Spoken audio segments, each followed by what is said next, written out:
Arrête de traquer tes calories si tu veux réussir à contrôler ton poids.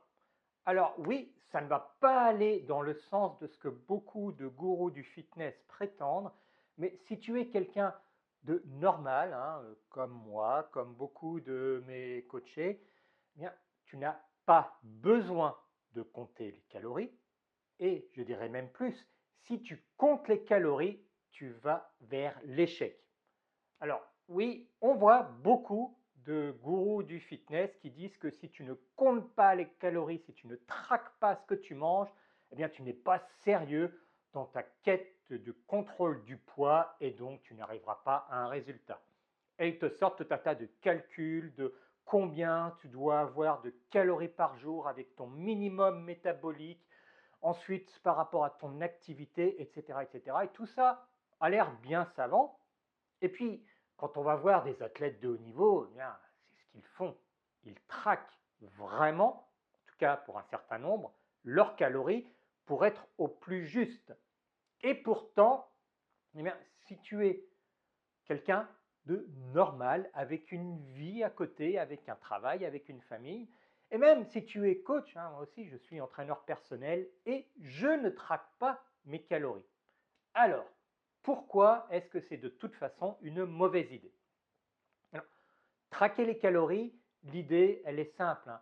C'est que quoi qu'on en fasse, au bout d'un moment, prendre du poids ou perdre du poids, c'est une histoire de balance énergétique. Alors oui, je sais, on va venir me dire que oui, mais en fonction des pics de glycémie, de l'insuline, des hormones et du stress, etc., tout un tas de choses qui ont un impact sur la balance énergétique, mais au final, c'est la balance énergétique qui compte. Si tu as plus de calories qui sont absorbées que de calories qui sont utilisées, tu prends du poids.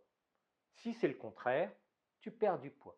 Alors, de quelle manière tu prends ou tu perds le poids, ça c'est une autre question, hein. On peut perdre du gras, on peut perdre des muscles, et ça peut se manifester de différentes manières. Ni l'un ni l'autre n'est intrinsèquement mauvais. Mais ce qu'il y a à retenir, c'est que c'est la balance énergétique qui compte. Les calories rentrent, les calories sortent. C'est de la thermodynamique, on peut établir tout un tas de théories dans tous les sens, ça reste une réalité physique, hein, qui est vue et démontrée depuis maintenant quand même plus de 2 siècles, hein. Les règles de la thermodynamique, ça fait un petit moment que c'est étudié, que c'est en place et qu'on voit que ça s'applique.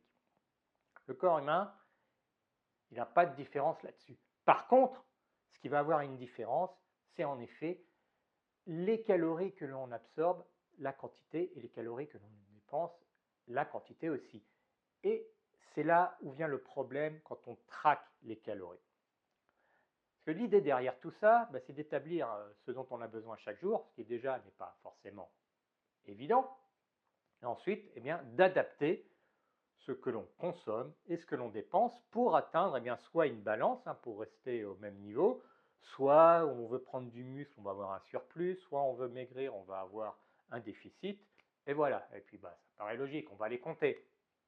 Mais voilà, il y a un petit problème. En fait, il y a même deux problèmes. Le premier, c'est comment compter. Prenons un aliment au hasard, une pomme. C'est combien de calories? Alors déjà, je vais rechercher ça sur Internet et je fais calories pomme. J'obtiens différentes réponses entre 52, 72, etc. Donc déjà, il y a une grande variété. Je suis sûr que selon l'application que tu vas utiliser, tu vas trouver quelque chose de différent. Ça, c'est le premier point. Déjà, on n'a pas la même chose. Ensuite, le deuxième point, c'est comment on mesure les calories d'une pomme. On va dire, on va prendre exactement cette pomme-là et je vais faire la mesure moi-même. Comme ça, hein, je serai sûr. Et puis, je reprendrai toujours les mêmes pommes. Ça va rendre les chiffres un peu plus cohérents et consistants. Eh bien, cette pomme, on va la brûler.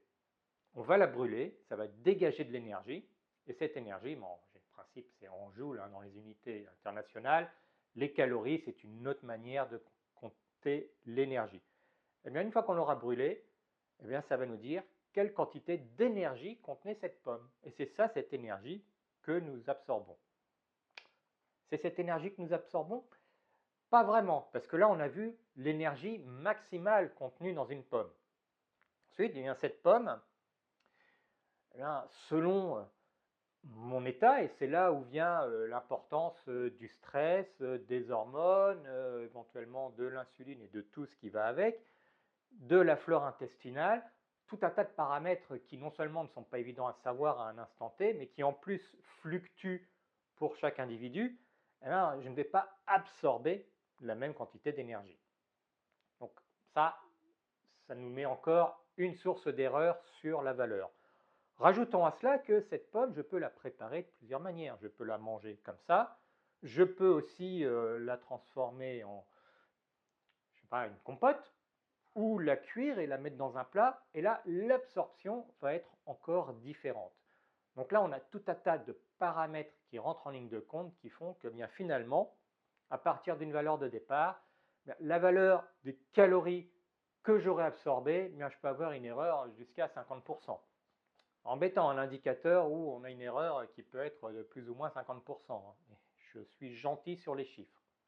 Maintenant, il y a un autre problème. C'est que ça, c'est déjà la partie entrante. Maintenant, il y a la partie sortante. Évaluer les calories sortantes. Parce que pour faire une balance, eh bien, il faut deux valeurs. Et là, c'est encore un problème. Parce qu'on n'a pas de moyen simple d'évaluer les calories consommées. Le seul moyen qu'on pourrait avoir, eh bien, c'est de brancher tout un tas de capteurs et de suivre notre dépense. Tout ce qu'on va avoir, ce sont des outils qui vont estimer cette dépense, souvent par rapport au rythme cardiaque, et ce n'est pas suffisant parce que eh bien, ça va dépendre des muscles qu'on utilise, ça va dépendre de l'activité qu'on fait. Et là encore, eh bien, même si on peut avoir des estimations, on va avoir une erreur qui peut largement dépasser les 50%. Une erreur de plus de 50% à l'entrée, une erreur de plus de 50% à la sortie. Et après, on va utiliser ça pour aller traquer.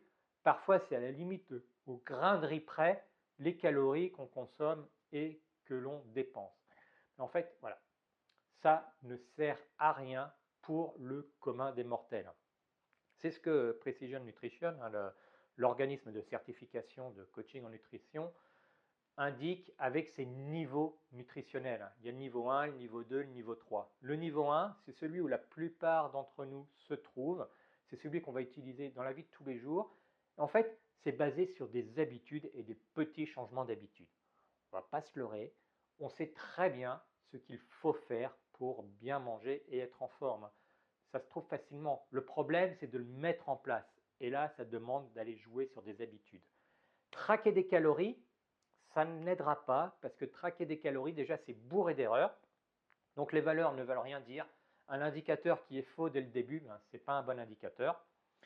Et puis, ça ne nous permet pas de vraiment jouer sur ce qui est important, les habitudes, les bonnes habitudes. Tu prends un café sucré tous les matins avec un croissant, ben si déjà tu arrêtes de mettre du sucre ou que tu mets un peu moins de sucre et que tu t'y habitues, tu vas dans la bonne direction. Voilà. C'est plus ça qu'il faut faire que compter les calories. Compter les calories, c'est se donner une illusion de contrôle. C'est une illusion. Tu ne contrôles pas puisque la mesure déjà est fausse. Alors ça ne veut pas dire qu'il faut absolument renoncer à compter les calories, mais ça dépend du contexte. Si tu es un athlète de haut niveau, que tu as une compétition qui arrive, que tu dois atteindre vraiment un poids optimal en ayant eu une alimentation qui t'apportait tout ce dont tu as besoin, eh bien oui, sans doute que le comptage de calories, à un moment, va devenir nécessaire. Et là, il va falloir savoir vraiment qu'est-ce qu'on va utiliser pour compter au plus juste ce qui rentre et ce qui sort. Et là, eh bien, si tu es vraiment dans ce cas-là, je suppose que tu as une équipe autour de toi, que tu as un nutritionniste, que tu as un médecin, que tu as un coach et que tous ces gens-là sont là pour t'aider. Et en fait, cette vidéo, eh bien, tu t'en moques, elle ne te concerne pas.